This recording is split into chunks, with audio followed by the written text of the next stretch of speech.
And away we go with heat number 1. On the near side of the screen is Margot Alvarez in lane 1. Lane 2, Cara Webb. Lane 3, the two-time defending champion Katrin Davidsdottir and Emily Abbott in lane number 4. This is a power heat to kick off our qualifying rounds. First one to the sand will be Emily Abbott on the far side of the screen in lane number 4. Margot Alvarez in second. Davidsdottir in third. Alvarez through the rope swing, nearly falling, and she does wind up falling off that log. So the leader has to go back to the start of that element. Abbott and Davidsdottir out in front, simultaneously working through the monkey bars. Davidsdottir in the blue long sleeve shirt, the green tank top for Emily Abbott on the top of the screen. Abbott through the monkey bars first. Davidsdottir in second as they reach the rope wall. Remember, it's a 3-minute time cap this time, not 2 as the men had. Abbott up and over the wall, back down to the sand. She's got a decent lead over Davidsdottir. Still the same format. Top 2 athletes in every heat automatically qualify. The 4 fastest remaining times also advance to the semifinals. Abbott and Davidsdottir currently holding those 2 qualifying spots through this heat as they reach the rope transfer.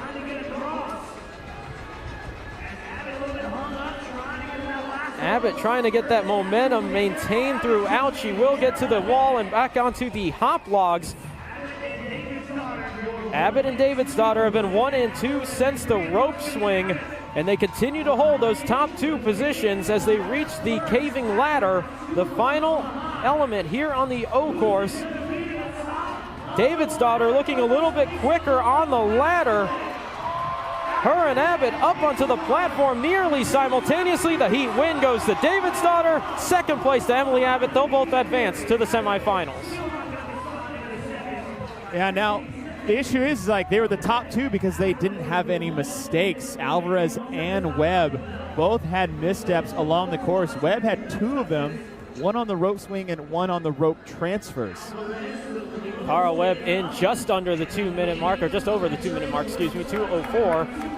Margot Alvarez rounding out the field of 4 here in our opening heat. They're still eligible for the 4 wild card spots, the 4 fastest times that weren't in an automatic qualifying position. But Katrin Davidsdottir and Emily Abbott are advancing automatically to the semis. Right at the start, you see Margot Alvarez in the center part of your screen. She gets through a little conservative on the way up, but it was the transfer that seemed to be the undoing. As she gets through a little bit of a misstep, almost got halfway through. That's what sent her back through. Abbott, who was ahead of Davidsdottir through the rope transfers and the hop log, she was very quick under the net. But it was Davidsdottir that once they got to the rope, is that she had a pretty good technique, is that Abbott had a step, but watch Davidsdottir's hand. She's grabbing her, almost putting her elbows and whole arm behind the rope and pulling the rope to her to help her climb up. I like that technique as opposed to having your hands in front of you and having the rope slide away. So there's your 2 automatic qualifiers for the semifinals out of heat number 1. And we look ahead to heat number 2, where in lane number 1 it will be Carly Fuhrer, the 2-time champion Annie Thorisdottir in lane 2, Kristen Holta in lane 3, and the birthday girl Valerie Voberl celebrating her 39th birthday today in lane number 4. And we practiced. Some of these athletes had a little bit of a trouble with the first part of this event with the cargo net. Holta being one of them. She actually fell off the cargo net on the flip side. And now a lot of it had to do with them trying to roll over. They're not allowed to roll over the top of the cargo net today.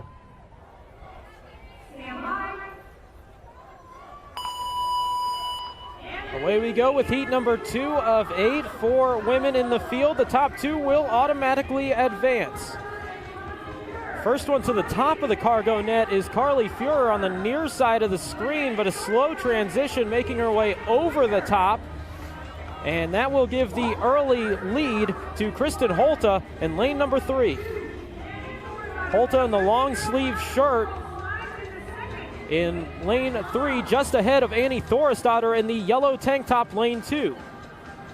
They're the first 2 to the monkey bars. Annie Thorisdottir taking the lead on that element that she saw at the games a few years ago. And to the rope wall, up and over is Annie Thorisdottir, the 2011 and 2012 champion, out in front just ahead of Kristen Holta. The two Meridian athletes going over the hurdles. Nobody else within sight. They are well on their way to grabbing those two automatic qualifying positions here out of heat number 2. Barring disaster, as they're both on the rope transfer. Holta a little bit smoother in working with the transition, using more of her legs than we've seen from anybody thus far. And Holta taking the lead, getting to the hop logs, just ahead of Thorisdottir. Again, nobody else within reason of catching them, as Holta threw the low net up onto the caving ladder. Thorisdottir joins her on the final element. As we're halfway into the 3-minute time cap, Kristen Holta well on her way to taking the heat win. As she moves herself up onto that platform, Holta takes the heat. And she will be joined by Annie Thorisdottir as the two automatic qualifiers to the semifinals. Clean run for both athletes. A little bit slower towards the end for Annie Thorisdottir through those rope transfers, but that's something that you can clean up in the second round. 2:04 was the unofficial time for Cara Webb in heat number 1. It's going to be 2 minutes and 15 seconds for the third fastest time here in this heat, which will be Carly Fuhrer's time. Keep that in mind for those 4 wild card spots. I can join them in the semifinals, as Voberl finishing out the field at 2 minutes and 22 seconds. But Kristen Holta takes the heat and the automatic qualifying spot along with Annie Thorisdottir here in the second heat. Holta had an early lead on Annie Thorisdottir in the center lane, but once Annie got to the monkey bars and her rhythm, look at skip, skip, skip, skip. That comes from experience.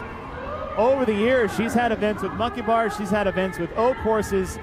Over the wall, very clean. Holta was still holding tight, and it was very close for both of them once they got to the hurdles. You have a short hurdle and then a taller one, or like a short wall. And where Annie got caught up was on the rope transfer. We've seen a lot of athletes have some issues here. She makes a big jump to the second rope, and kind of loses her momentum. As Holta on the right side, she's using her legs, and as she goes from one to the next, I think Annie was trying to go a little too fast and ended up not finding a good rhythm. Holta using her legs to help grab the next rope to her, not just her arms. That was the difference here in the race, is they are very conservative over the hot logs and onto the caving ladder. So Holta and Thorisdottir move on to the semifinals automatically. Here in heat number 3, 2 more automatic spots up for grabs. Danny Horan will be in lane 1, China Cho lane 2, Sarah Sigmundsdottir in lane number 3, Whitney Yulin in lane 4.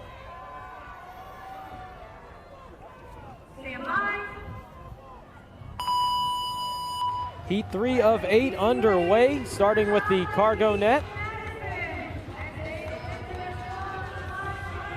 First one to the top will be Whitney Yulin in lane number 4 on the far side of the screen. Nice and smooth transition up and over the top. And Yulin very easy onto the rope swing. And this is where it's been giving people trouble in the entire practice and throughout the qualifying stages. Nice composure by Whitney Yulin, catching herself, making sure she just hung onto that rope a little bit longer than she maybe even needed to, just to secure her footing. And Yulin on the top of the screen is out in front. Second place is a virtual tie between Sarah Sigmundsdottir in lane number 3, and on the near side of the screen, Danny Horan.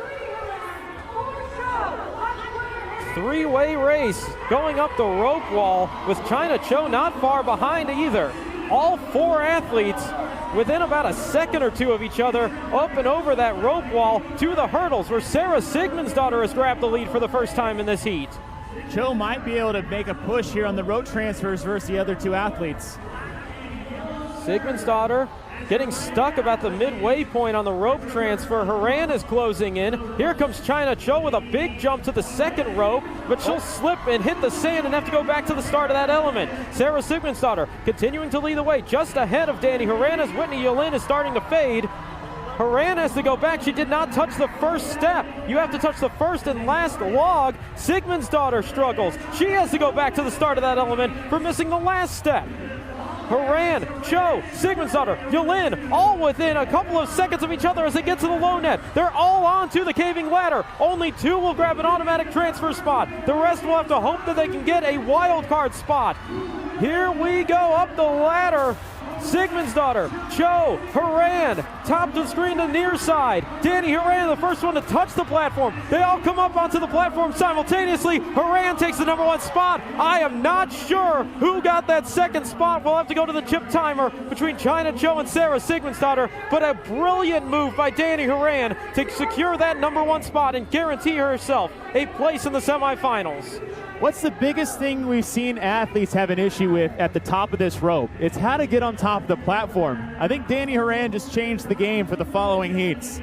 That roll out of the top is what got her ahead of the other athletes. That was a fantastic move by Danny Horan.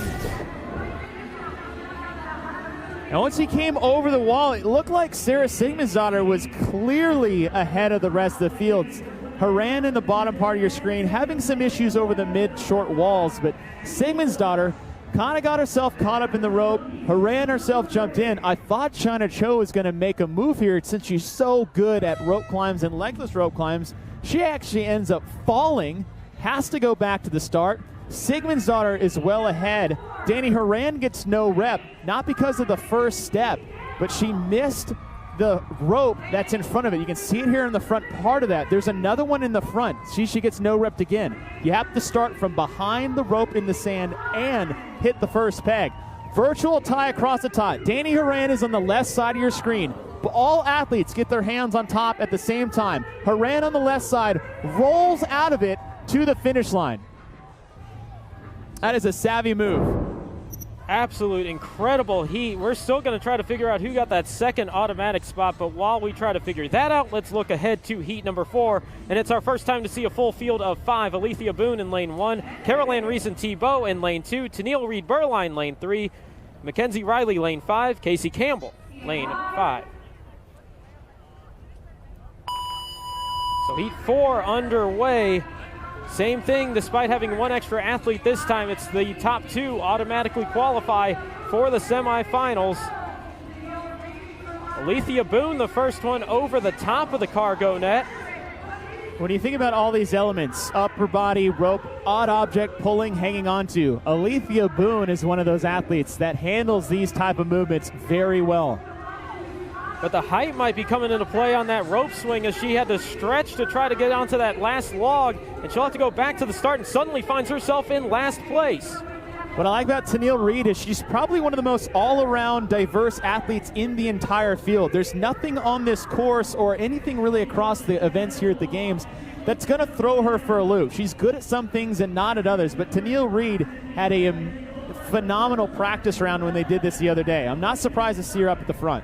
Tennille Reed-Berline out in front by a wide margin. Nobody else is through the hurdles until just now, where it's Alethea Boone. She's recovered from falling back to last place because of the stumble on the rope swing, but Tennille Reed has been clean since the start as she's working her way through the hop logs. There's the jump over that rope, under the low net to the caving ladder, and Tennille Reed is in cruise control. She'll find herself going to the semifinals. Now the race is for who will take the second automatic spot as Reed makes her way up onto the platform, and this is going to be the fastest time we've seen thus far, 1:29, and there's the roll that we saw first done by Danny Horan. Alethea Boone onto the caving ladder. This is also going to be a very fast time for what we've seen in the first 4 heats of 8. Somebody that had 0 points in the first 2 events took a top 5 finish last night in Amanda 45, and she's keeping the hot streak alive as Alethea Boone will move to the semifinals. Now, I think Boone can be faster. She had a couple mistakes in the beginning part of this, but with the speed at which these athletes are going, you can't afford yourself to not go all out and just have a more clean run. As we get to the semifinals, that may change. But this run for these athletes is more about not having mistakes more than just trying to go fast. At this point, this should be for position in terms of the bottom 20 that won't advance to the semifinals. And Mackenzie Riley will be our third finisher at 2 minutes and 27 seconds. Casey Campbell trying to make her way up onto the platform. There's the touch at 2 minutes and 39 seconds. Caroline Reason-Thibault, the East Regional champion, had a lot of hype coming into this game's weekend. She'll be rounding out the field in 5th.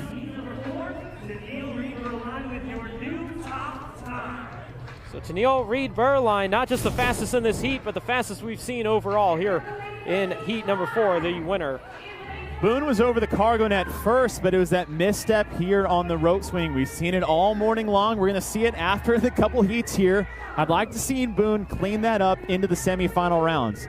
Once Reed got clear of the field, she never looked back. It was a nice, clean, easy run. It almost looked like she was just kind of practicing out there. And here at the top, I'll dub it the Danny roll.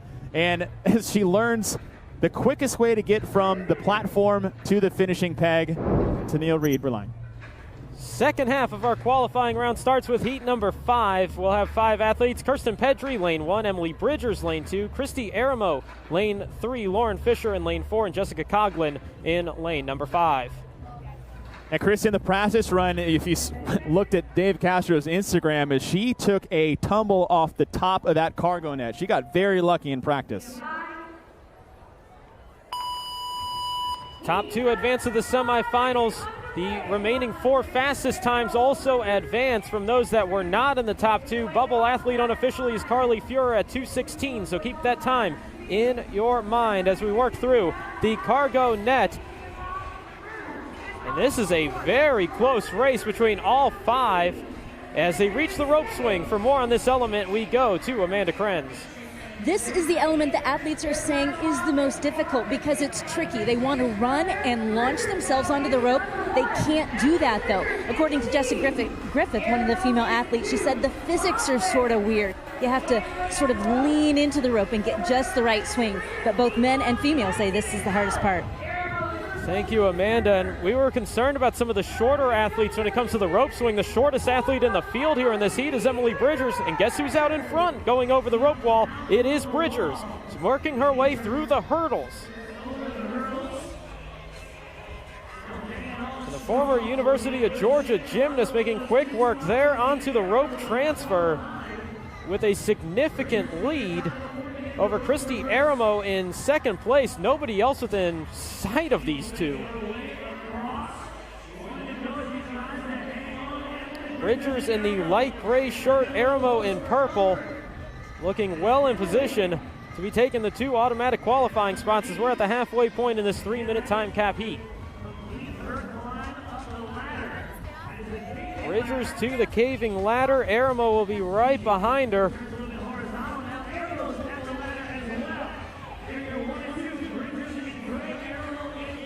Third place is Lauren Fisher. She's still on the rope transfer, so both Bridgers and Aramo will be in cruise control, advancing and finding themselves going to the semifinals.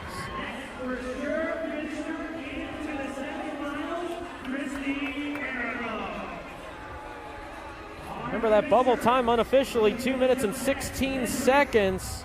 Don't believe either Fisher on the far side of the screen or Pedri on the near side in lane number 1 will be able to threaten that time as Fisher making her way up the caving ladder. Pedri right behind her.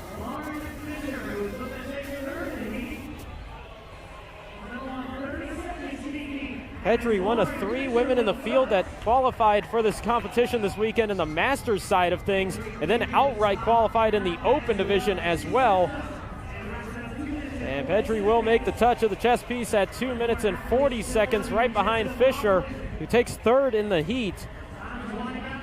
As Jessica Coughlin making her way up the ladder, trying to beat the time cap. Remember, everybody that doesn't advance, they will be based on their time or positioning on the course to get the points positioning figured out at the end of things. Coughlin unable to finish the event, but Bridgers did so with a pretty decent time here for what we've seen from our heat winners thus far. Well, it was a very slow heat. We had a lot of athletes have some issues in the very beginning, and Bridgers was far and away ahead of everyone else. Aramo just behind her on the left side, but towards the end of this rope transfer, Bridgers having an issue. She's getting twisted around, grabs a little too low, and drops very close to the bottom part. So she's going to have to clean that up into the semis. Aramo just behind her over the hop logs. The only race was really when they got to the caving ladder. The part here is that when you're trying to sprint up the ladder, it's pretty deceiving when you use that term because it moves so much. You have to be more fluid than fast. Heat number 6, Alessandra Pacelli, lane 1, Bethany Branham, lane 2, Jamie Green, lane 3, Carrie Pierce and Jessica Griffith round out the heat. Making our way up the cargo net for heat number 6. Same thing, top 2 automatically advance for the semifinals. First one up and over the top is Jamie Green in the middle lane, lane number 3, and she's already onto the rope swing element. Second place, Jessica Griffith in lane number 5 on the far side of the screen. Carrie Pierce right behind her, as is Bethany Branham in lane number 2. Branham having to go back to the start of that rope swing element, as is Pierce. And Jamie Green looking very comfortable through the monkey bars and onto the rope wall, with Jessica Griffith in second, still working on the monkey bar element. Just a nice, clean run so far for Jamie Green. I really liked her. It's just smooth, it's patient, and it's just very clean. Green with a commanding lead, making her way to the rope transfer. Nobody else is through the rope wall yet. And this is one of the faster runs we've seen thus far here in the opening round. Green onto the hop logs. Originally from New Zealand, currently residing in Dubai. It's a coach at CrossFit Yaz, competed on their team 1 year ago, standing on the podium in the Affiliate Cup competition. Jamie Green, she had a lot of hype coming with her this year to the games. The 2016 Open Worldwide winner is proving she definitely belongs in individual competition. She takes a heat at 1:30, your third place points athlete coming into today. Really like the way she started, just smooth and consistent through all those obstacles. That was a great run. If she can build on that, she's going to be the one to beat here. Second place, Jessica Griffith, the only one through the first 7 elements thus far. She's up onto the platform, wearing some gloves, might be just for warmth as well as for grip, as Griffith up on top of the platform. She'll be our second qualifier automatically to the semifinals. Remember, the bubble time unofficially 2 minutes and 16 seconds, currently by Carly Fuhrer. Carrie Pierce and Bethany Branham onto the platform. They will both beat that time. So they might be finding themselves in those 4 current provisional positions for the wild card spots to the semifinals as well. Pacelli up and touching that chest piece to round out the field, but what a job done by Jamie Green here in heat number 6. I said she had a clean run the whole way through, but her cargo net was fantastic. A good turnover, and the way she descended, she actually took her feet off and walked her hands down and not letting her feet get in the way. Easy walk up the top, rope swing through. Now, they say the rope swing's awkward and challenging. You just got to know how to do it. You got to run straight through and you can't hesitate. Get your feet on the log. Make sure you're balanced before you let go of that rope. Hand over the monkey bars. We haven't seen that very often. Annie Thorsdottir, I think, is the only one so far. Easy dive through. And here's where you're fast. She was fast up the ladder because nobody was chasing her. She's even skipping rungs with her feet. She's not going one at a time until she got to the very top. I really like this run by Jamie Green. She could do the same exact thing she just did and see herself in the finals. May have been the fastest time we've seen thus far through the first 6 heats. Here we go with heat number 7. Brooke Wells in lane number 1. Anna Tobias lane 2. Sam Briggs tied for the points lead in lane 3. Stacy Tovar lane 4. Reagan Huckabee rounds out the field in lane number 5. This is an event we said to be aggressive and not conservative, but just controlled. Briggs will have the aggression out there and the ability to, especially through practice. I just want to make sure that she has a nice clean run.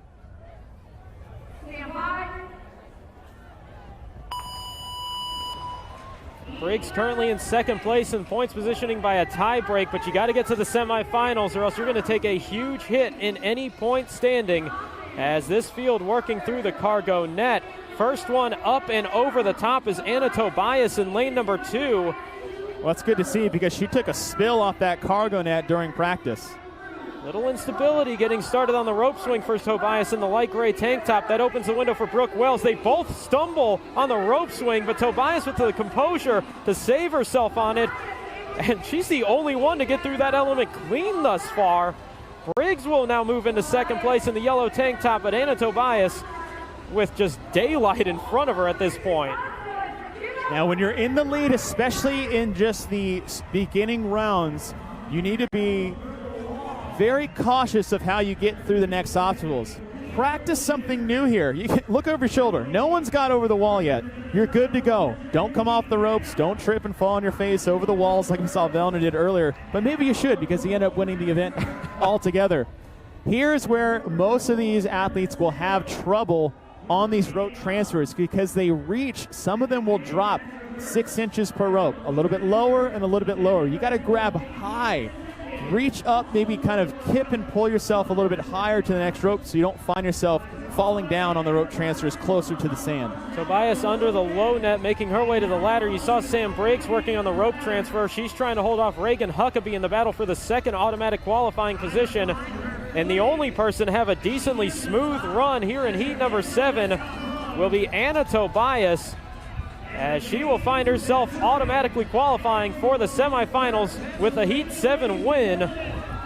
Race for second place currently held by Sam Briggs in the yellow tank top, Reagan Huckabee in the blue shirt on the far side of the screen, trying to close that gap as Briggs making her way up the caving ladder. Reagan Huckabee only a couple of rungs behind her. Briggs reaching the top of the platform. It's going to take that transfer up onto that platform, and she will hold off Huckabee with a second automatic qualifying spot for the woman tied for the points lead coming into today.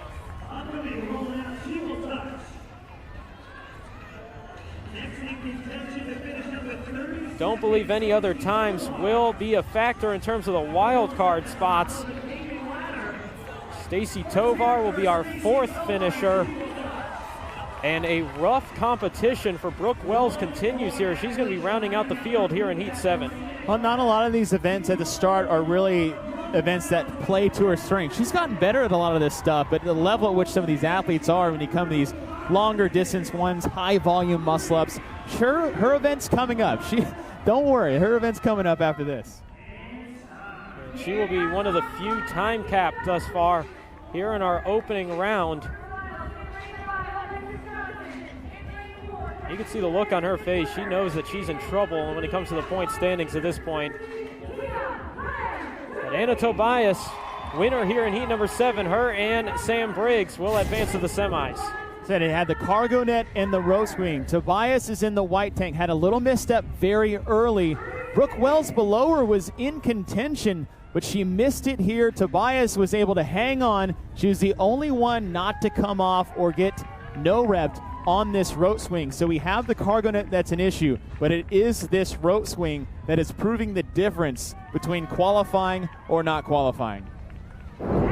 One heat remains, and in this one it'll be Madeline Sturton in lane 1, Turi Helgadottir lane 2, Tia Claire Toomey the points leader in lane 3, Cassidy Lance McQuarter and Alexis Johnson as well in heat number 8. We have had 2 more automatic qualifying positions up for grabs.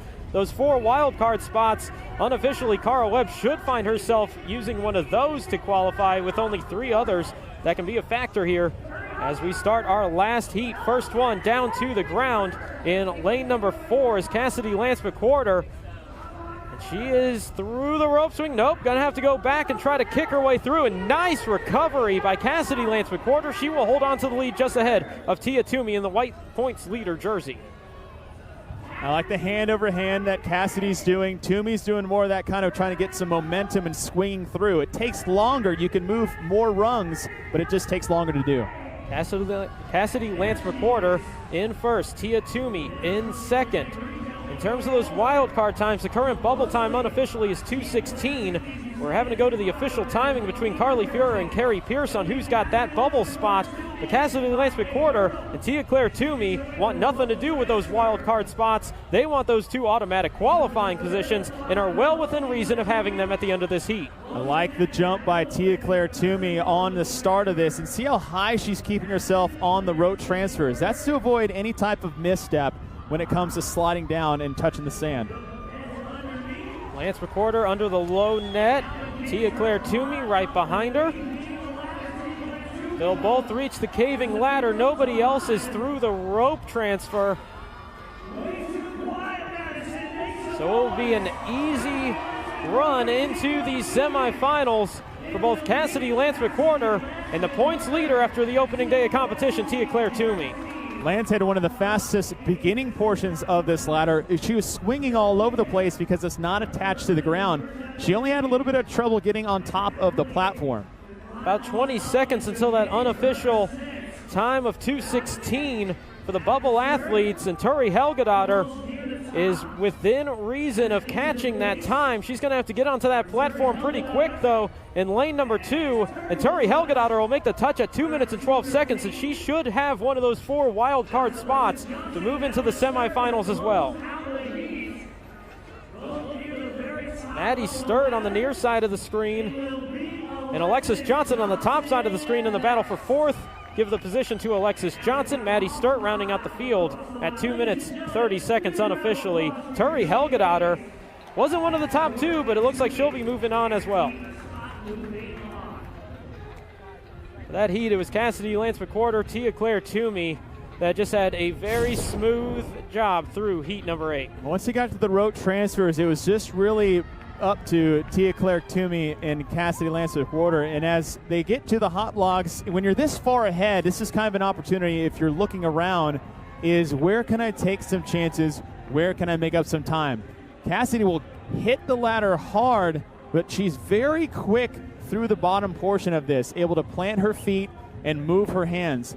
This is where she struggled, and Tia was able to catch up a little bit. Now, it doesn't seem like much in the qualifying stage, but as we reach the finals, any hesitation, 1 or 2 seconds at the top can make the difference. So we've got our automatic qualifiers. That those